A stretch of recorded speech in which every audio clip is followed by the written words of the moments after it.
মাসের ডিম। আরও একটি নতুন গল্পে আমার চ্যানেলে স্বাগত। কি গো শুনছো? আজ যে হাঁড়িতে একদম চাল নেই, শেষে কিন্তু দুপুরে না খেয়ে থাকতে হবে।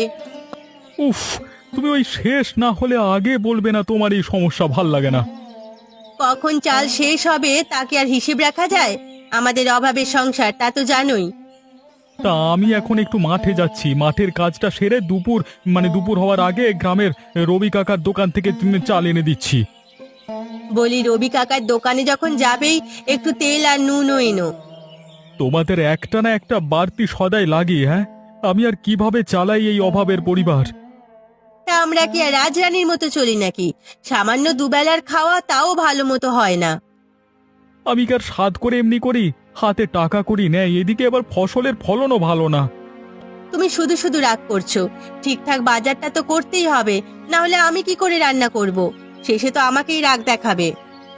তো থাক, বেলা হয়ে যাচ্ছে, জমিটা ঠিক করে আবার একটু সেচ দিতে হবে। এদিকে তোমার আবার চাল তেল নুন এসব লাগবে, না হলে আবার দুপুরে না খেয়ে থাকতে হবে। হ্যাঁ আচ্ছা, তুমি তাড়াতাড়ি যাও গে, বলে কিছু একটা মুখে দিয়েই যাও। না না, কিছু খেলে আমি আবার কাজ করতে পারি না। আমি বরং মাঠে যাই এখন, কেমন? হ্যাঁ যাও, আর তাড়াতাড়ি সদাইগুলো পাঠিয়ে দেবে।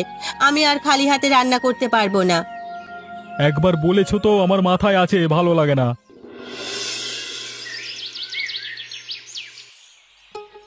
উফ, আজকে সারাটা দিন যা গরম গেল, কিছু যেন ভালো লাগছে না গো। দাও দাও, তাড়াতাড়ি ভাতটা দাও। আহ, তোমার জানি একটু তর্স হয় না? মানে বসলেই যেন ক্ষুধা শুরু হয়ে যায়। হ্যাঁ, খেতে বসে দেরি করা আমার পছন্দ নয়। আর তোমার হাতের রান্না খেতে কি আর অপেক্ষা করা যায়? তা দিচ্ছি, একটু ধীরাও। খুব চিন্তায় আছি গো গিন্নি। গত কদিন বৃষ্টি নেই, কিভাবে যে জমি চাষ করবো এরপর। তোমার ওই সব সময় খালি চিন্তা। বলি, বৃষ্টি না হলে কি শুধু তোমার জমি পড়ে থাকবে? লোকের চিন্তা করলে কি হবে, নিজে বাঁচলে বাপের নাম গো গিন্নি, তুমি কি আর অত বুঝবে? তোমার তো ওই এক কাজ, শুধু নিজ আর নিজ। আমি আর পারি না বাপু। শোনো, আজকাল নিজের জন্য একটু স্বার্থ দেখতে হয়, নইলে চলা খুব কঠিন। তাই বলি, তুমিও আমার মতো একটু চালাক চতুর হও, বুঝলে? আমি কি বোকা নাকি? তোমার থেকে ঢের চালাক আছে, বুঝলে তো? তাই আগে নিজে ঠিক হয়ে নাও।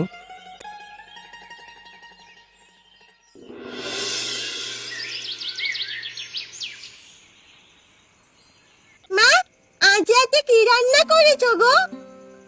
কি আর রাত ভরে মা, ঘরে কি আর তেমন কিছু আছে? ওই দুটো আলু আর করলা সিদ্ধ দিয়েছি।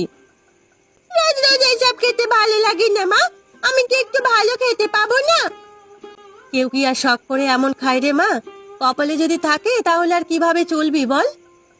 মাছ মাংস তো খেতেই পাই না, একটু ডিম টিম তো খাওয়াবি। ওপারে সব বাচ্চারা স্কুলে এসে বলে আজ এ খেলাম ও খেলাম, তখন আমার খুব মন খারাপ হয়। মন খারাপ করে আর কি করবি মা? আমরা কি আর চেষ্টা কম করি? পরে রেজটা ছোট জমি চাষ করে আর দিন মজুর খেটে তোর বাবা কতই বা পায় বল? আমরা তো একটু বাবাকে সাহায্য করতে পারি, বলো মা? পারি তো, কিন্তু কিভাবে করব? বাড়ির সব কাজ করে আর কি বা করতে পারি? বলছি কি মা, আমার মাথায় একটা বুদ্ধি এসেছে গো। কি বুদ্ধি রে? তোর মাথায় আবার কি বুদ্ধি এলো? আমরা যদি বাড়িতে হাঁস পালি তাহলে কেমন হয় মা? হাঁস তো পালবি, কিন্তু চোখে চোখে দেখে রাখবে কে শুনি? কেন? আমিও তোমার সঙ্গে থাকবো। বলো না মা, কেমন হবে? হাঁস পালতে পারলে তো ভালোই হবে, কিন্তু ওরা যে চারপাশটা একটু অপরিষ্কার করবে, সেটাই তো চিন্তা। ও আমি নিজে নিজে পরিষ্কার করব মা। তাহলে আজ রাতে বাবা এলে তুমি কথাটা বলো, কেমন? আচ্ছা আচ্ছা, বলবো, সে নিয়ে তুই চিন্তা করিস না। বাহ, তাহলে এবার আমরা অনেক হাঁস পালবো, আর হাঁসগুলো বিক্রি করে অনেক টাকা পাবো। মাঝে মাঝে ডিমও খেতে পারবো, তাই না মা? তা তো ঠিকই। এবার তুই ভাত খেয়ে ঘুমো, তোর বাবার বুঝি ফিরতে দেরি হবে। বাবা আসলে সবাই একসাথে খেতে বসবো মা, আমার একা খেতে ভালো লাগে না। উফ, তোকে নিয়ে আমি আর পারি না। আচ্ছা, বসে থাক তবে।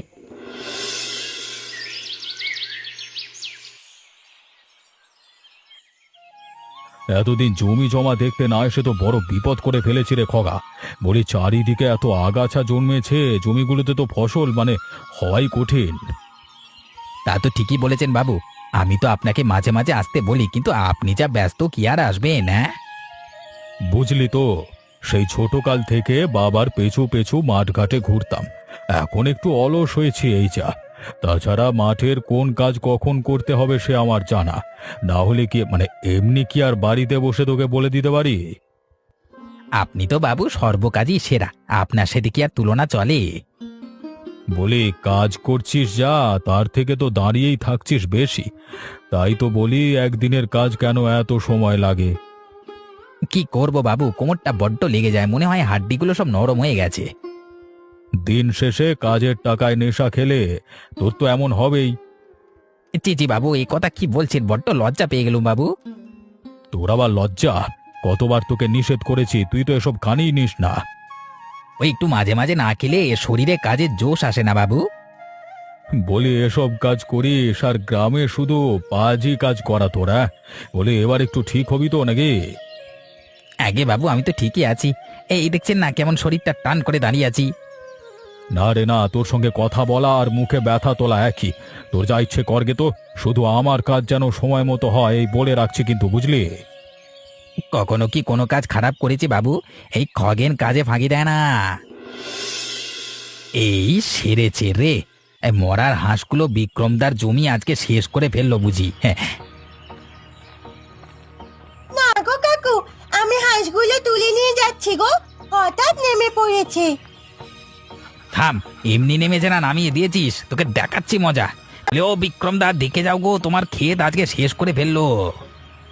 কে কে কার হাঁস আমার খেতে নামিয়েছে রে? হ্যাঁ, কাকু, আমাদের হাঁস ভুল করে নেমে গেছে, আমি একা সামলাতে পারিনি। তা সামলাতে পারিসনি তো একা এসব কেন আনতে গেছিস পাজি মেয়ে? হ্যাঁ, ও মা গো, কাকু তুমি আমায় মারলে, আমি তো তোমায় বুঝিয়েই বললাম গো। চুপ কর। এতটুকু মেয়ে আবার মুখে মুখে তর্ক? কি করতে চাস? ভালোই ভালো এক্ষুনি সরে পড়, না হলে আজকে টের পাবি আমি কি জিনিস। এভাবে কথা কেন বলছো কাকু? আমি তো তোমায় কিছু বলিনি গো।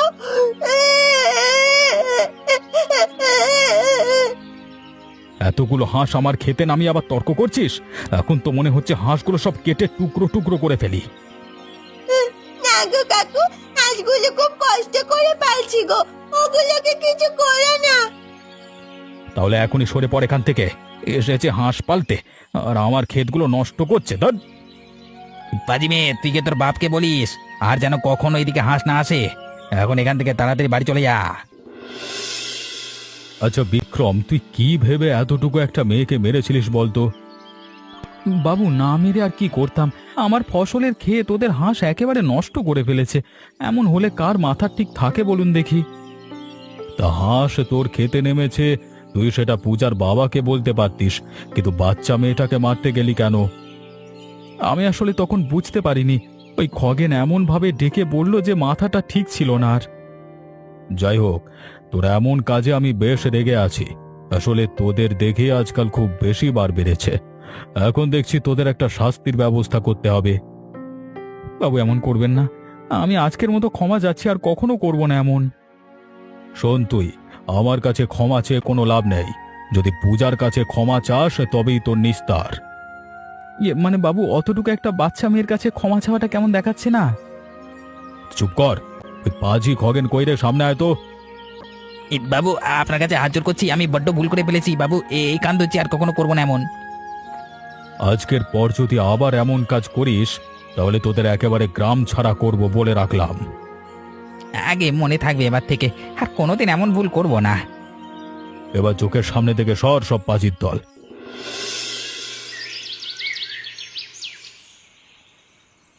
আমার খুব চিন্তা হচ্ছে গো, ওরা যে পাজি, তার মধ্যে আজ আবার বাবু ওদের বিচার করেছে, কি যে করবে পরে। দূর, এত ভেবো না তো। ওদের দিন দিন সাহস বেড়ে যাচ্ছিল, আমরা গরিব বলে যখন যা ইচ্ছে করতো। তা তো বলেছে, কিন্তু আমাদের ছোট্ট পূজাকে নিয়েই তো ভয়। ও একা একা স্কুলে যায়, কখন যে কি করে বসে ওই পাজির দল। তুমি এত চিন্তা করো না তো। খারাপ লোকেদের দৌড় খুব বেশি হয় না। তাছাড়া বাবু যখন ওদের সাবধান করে দিয়েছেন, আর তেমন সাহস হবে না। কি জানি কখন কার মনে কি যে হবে তা কে জানে। এমনিতে যে খারাপ সময় এখন, মানুষ নিজের স্বার্থে সব করতে পারে। গিন্নি এত ভয় পেলে কি চলবে? ওরা যে আরো পেয়ে বসবে। উপরওয়ালা যা কপালে রেখেছে হবে। তুমি বরং খেতে বসো এখন। এই পূজা মা, খেতে বসবি আয়। আমার একটা মাত্র মেয়ে, কি যে হয় ওর। আমি তো আছি গিন্নি, এত ভাবতে হবে না। এবার এমন কিছু করলে ওদের পিটিয়ে সোজা করে ফেলবো। হ্যাঁ, শোনো, হাঁসগুলোর অনেক ডিম হয়েছে, কাল বাজারে গিয়ে বিক্রি করো। এমনিতেই যে গরম পড়েছে, ডিমগুলো নষ্ট হতে পারে। ও ভালো একটা চিন্তা করেছো, কাল থেকে ওগুলো বিক্রি করতে হবে। বলি, ডিম বেচে পূজার জন্য একটা কাপড় এনো। হাঁসগুলো তো ওই কষ্ট করে দেখে গো। বাড়ি আসবার সময় কাল অবশ্যই ওর জন্য একটা জামা কিনে আনবো। আমাদের কষ্টের সংসার গো, তবু ওই সামান্যর মধ্যেই অন্তত শান্তিতে থাকি, কি বলো? তা তো বটেই, তবু মাঝে মাঝে অভাব এসে এমন ভাবে আটকিয়ে যায়। যাগে, ওসব ভেবে আর কি হবে? কালকে আবার উঠতে হবে সকালে।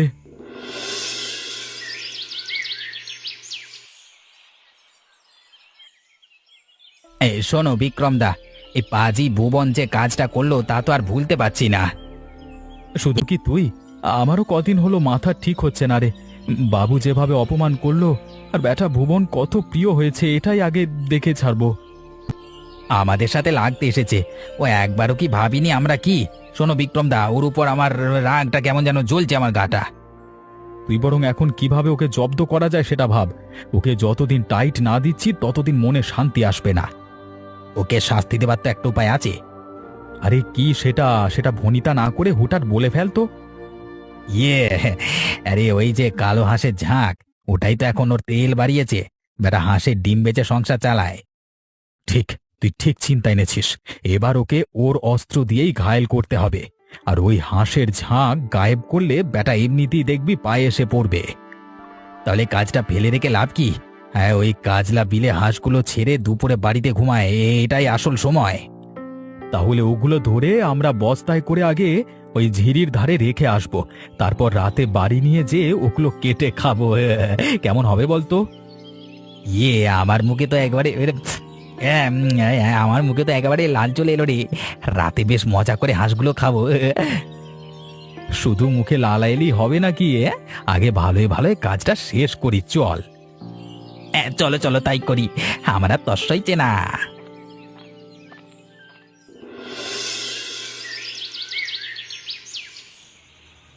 কি গো, তাড়াতাড়ি দরজাটা খোলো। উফ, এত রাতে কোত্থেকে এলে শুনি? এসেই দরজা ঠক ঠক করতে শুরু করেছো। আস্তে কথা বলো, আগে দরজাটা খোলো তো ঘরের।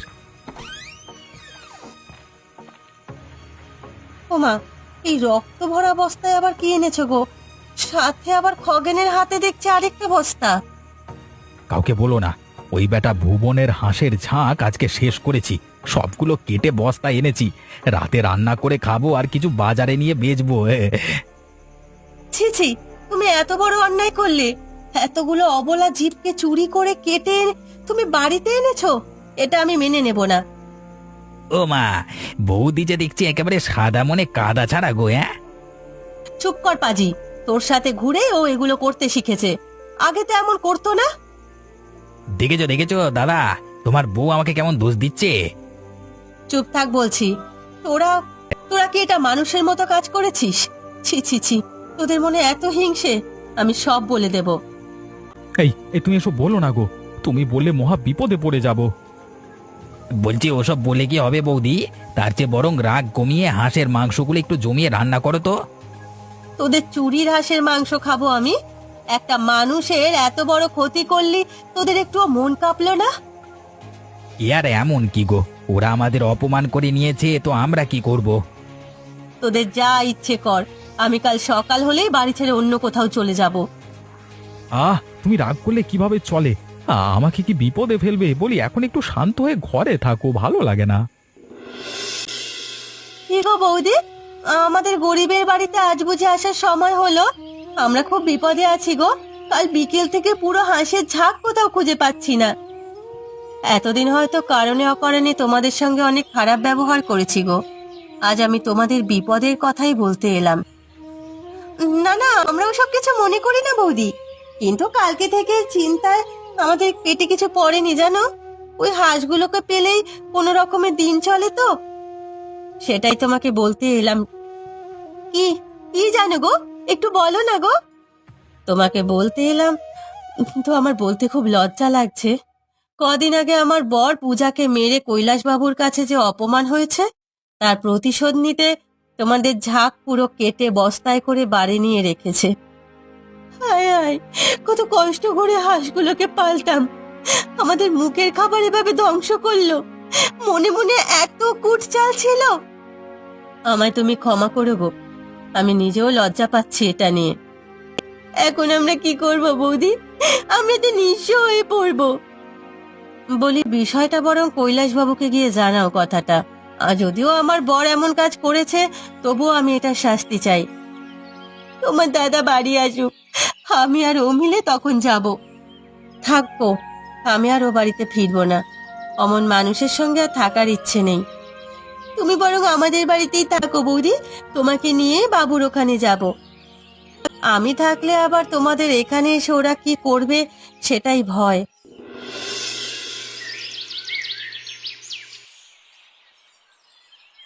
কই গো গিন্নি, দাও এক গ্লাস ঠান্ডা জল দাও গো। সারাদিন দৌড়ে কোথাও হাঁসগুলো খুঁজে পেলাম না। এই নাও ধরো। আর খুঁজে কি হবে গো, যা সর্বনাশ হওয়ার হয়ে গেছে। কি হয়েছে আবার গো? সেদিন তোমায় বললাম, তুমি গায়ে মাখলে না। ওই পাজির দলগুলোই তো এত বড় সর্বনাশ করলো। তোমার কথা তো আমি কিছুই বুঝলাম না। ওই যে পাজি খগেন আর বিক্রম মিলে কাল আমাদের সব হাঁসগুলো কেটে ফেলেছে গো। যা ভাবলাম সত্যি তাই হলো। এ তুমি কি শোনালে গো? আমাদের আশা ভরসা সব যে মাটি হয়ে গেল। মানুষ এত বড় সর্বনাশ করতে পারে আমি ভাবতেও পাচ্ছি না। সে কি আর ওদের মনে আছে? ওরা তো ক্ষতি করতে পারলেই খুশি। ওদের মনে আমাদের উপরে যে এত ক্ষোভ ছিল তা তো জানতাম না। জোচ্চোরগুলো আমাদের উন্নতি দেখতে পেল না গো। ওরা মানুষ না গো, পশু। না হলে কি এই অবলা হাঁসগুলোকে কাটে?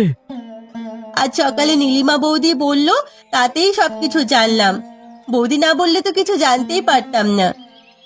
বৌদি শেষমেশ কিনা নিজের স্বামীর অন্যায় তুলে ধরলো। বাহ!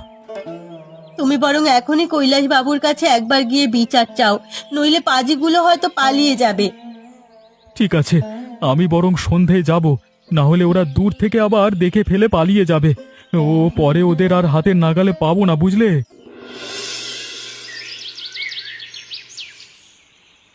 কিরে ভুবন, তোকে যে বেশ চিন্তিত লাগছে। বলি, কোনো বিপদে টিপদে পড়িসনি তো আবার? বিপদে পড়েছি বলেই তো রাতের বেলায় ছুটে এসেছি বাবু। কি এমন বিপদে পড়লি শুনি? আমার কষ্টের পালা কালো হাঁসের ঝাঁকটা পুরো হারিয়ে গেছিল কাল থেকে। আজকে শুনতে পেলাম ওই খগেন আর বিক্রম মিলে হাঁসগুলো কেটে ফেলেছে। এ তো মারাত্মক কথা। কদিন আগেই তো ওদের একটা সালিশ করলাম, এর মধ্যে আবার তোর ক্ষতি করেছে। না না, এবার তো এদের আর এভাবে ছাড়া যায় না।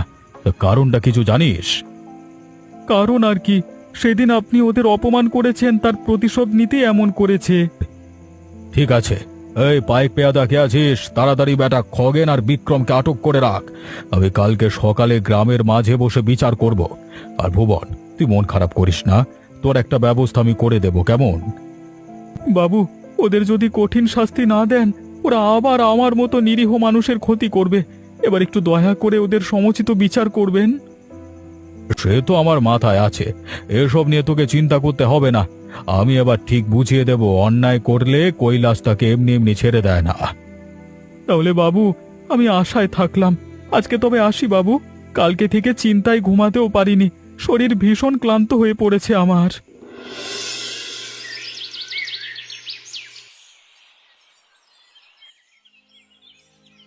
বাবু গো, ছেড়ে দিন না বাবু, ইয়া মানে ভুল করে ফেলেছি, আর করবো না বাবু, ছেড়ে দিন না।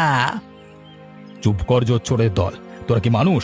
একজন মানুষের মুখের আহার তোরা হিংসে করে কেটে খেয়ে নিলি। বাবু মানে বলছিলাম, মানে আমার তো খুব দোষ নেই, ও যা করার সব খগেনই করেছে, আমি কিছু জানি না। এই বেটা, তুই তো সব করতে বলেছিস আমাকে, এখন দোষ দিচ্ছিস আমার? বাবু সব মিথ্যে বলছে, সব মিথ্যে বলছে বাবু। তোরা দুটোই চুপ কর, সব পাজির পাটকাঠি। আজকে তোরা বুঝবি কত ধানে কত চাল। বাবু আমাদের ক্ষমা করো না, আমি আর কখনো এমন করবো না বাবু। এবার আমি এসব না ভেবে করে ফেলেছি। শোন বিক্রম আর খগেন, তোরা যা অন্যায় করেছিস তার কোনো নিস্তার নেই। এই দিয়ে পর পর 2 বার তোরা অন্যায় করলি। বাবু, হিংসার বশে ভুল করে ফেলেছি, আর এমন কখনো হবে না। আমায় কি একটু দয়া করা যাবে না বাবু? আমি করজোড়ে ক্ষমা চাইছি। আজকে তোদের এই গ্রামের মাঝখানে বিচারের কারণ হলো তোদের উচিত সাজা দেওয়া। শোন, তোরা যে কয়েকটা হাঁস কেটেছিস সেগুলো কিনে দিবি, আর সম পরিমাণ হাঁস কেটে পুরো গ্রামকে খাওয়াবি। এত বড় সাজা দিবেন না বাবু, বাবু গো। আর সাথে তোদের জমিগুলো সব 1 বছর ভুবন চাষ করবে, আর 100 হাত নাক মাটি। এই হলো তোদের অন্যায়ের সঠিক শাস্তি। বাবু, আজকে বুঝতে পারছি মানুষের অন্যায় করা ঠিক নয়। আর কখনো এমন করব না। আপনার শাস্তি মেনে নিলাম। আমি পুরো গ্রামে হাঁসের মাংস খাইয়ে নিজের অন্যায় শোধরাবো বাবু। তা বেশ, এমন চিন্তা আসলেই ভালো। আমিও চাই এ গ্রামে সবাই মিলেমিশে থাকুক, বুঝলে?